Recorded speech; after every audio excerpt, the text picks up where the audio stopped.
সুফি দর্শনে যখন নারীর ছলনা বা নারীর মায়ার কথা আসে তখন এটিকে আক্ষরিক অর্থে কোনো নারীকে দোষারোপ করার জন্য ব্যবহার করা হয় না, বরং এটি একটি গভীর আধ্যাত্মিক রূপক। সুফিরা এই রূপকের মাধ্যমে আমাদের ভেতরের জগৎ এবং বাইরের জগতের এক বিশেষ সত্যকে তুলে ধরেন। আসলে সুফিদের কাছে নারী এখানে তিনটি ভিন্ন জিনিসের প্রতীক। প্রথমত, নারী হল এই বস্তুবাদী পৃথিবীর প্রতীক, যাকে বলা হয় দুনিয়া। এই দুনিয়া তার রূপ, রং এবং আকর্ষণ দিয়ে মানুষকে মোহিত করে রাখে। সে একজন সুন্দরী রমণীর মতোই আমাদের সামনে হাজির হয়, যে তার সৌন্দর্য আর প্রতিশ্রুতি দিয়ে পথিককে তার আসল মকসদ ভুলিয়ে দেয়। মানুষ এই দুনিয়ার মোহে পড়ে স্রষ্টাকে ভুলে যায়। এই দুনিয়ার আকর্ষণই হল সেই ছলনা যা আত্মাকে তার আধ্যাত্মিক যাত্রা থেকে বিচ্যুত করে। কিন্তু জ্ঞানী সাধক এই ছলনার ফাঁদে পা দেন না।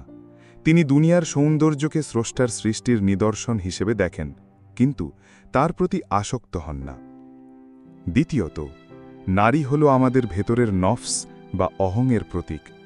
আমাদের নফস বা প্রবৃত্তি সারাক্ষণ আমাদেরকে কামনা, বাসনা আর জাগতিক অর্জনের দিকে টেনে নিয়ে যায়।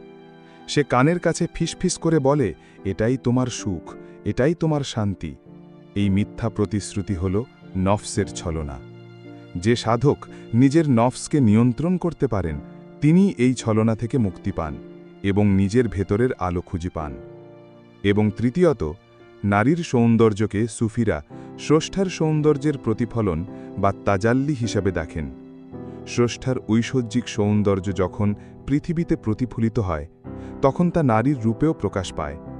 এখানে ছলনা তখন ঘটে যখন মানুষ সেই সৌন্দর্যের উৎসের কথা ভুলে গিয়ে শুধু প্রতিফলনের প্রেমে পড়ে যায়। সে আয়নাকে ভালোবাসতে শুরু করে, আয়নার ভেতরের প্রতিবিম্বকে নয়। প্রকৃত সুফি সেই সৌন্দর্যের মাধ্যমে স্রষ্টার নিকটবর্তী হন। তিনি রূপের পূজা না করে রূপকারের সন্ধান করেন। সুতরাং সুফি দর্শন অনুযায়ী নারীদের ছলনা কোনো নারীর ব্যক্তিগত বৈশিষ্ট্য নয়, বরং এটি একটি আধ্যাত্মিক সংকেত। এটি আমাদের শেখায় যে কিভাবে বাইরের জগতের আকর্ষণ এবং ভেতরের প্রবৃত্তির মায়া কাটিয়ে পরম সত্যের দিকে যাত্রা করা যায়। এই ছলনাকে চিনতে পারাই হল আত্মজ্ঞান লাভের প্রথম ধাপ। ভিডিওটি ভালো লাগলে চ্যানেলটি সাবস্ক্রাইব করে দিন এবং কমেন্টে আপনার মতামত জানিয়ে দিন। ধন্যবাদ।